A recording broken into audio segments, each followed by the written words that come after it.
আমি সম্ভবত খুব ছোট্ট কিছুর জন্য মারা যাব। ছোট ঘাস ফুলের জন্যে, একটি টলমলো শিশির বিন্দুর জন্যে। আমি হয়তো মারা যাব চৈত্রের বাতাসে, উড়ে যাওয়া একটি পাপড়ির জন্য, এক ফোঁটা বৃষ্টির জন্য। Hello everyone, this is Nahin. আমার যখন মন খারাপ থাকে তখন আমি কোথাও ঘুরতে বের হই। সাজেকে আমার এই প্রথমবার আসা। সে যেন মেঘ কুয়াশার মায়াবী সাজেক।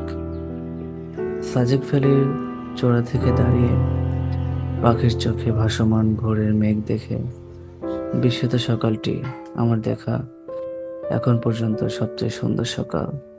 সকালের মেঘময় পাহাড়ি জনপদ, আর শেষ বিকালে পশ্চিমে মেঘের আড়ালে সূর্যাস্তের বিরল রূপ এখানে ধরা দেয় অনায়াসে।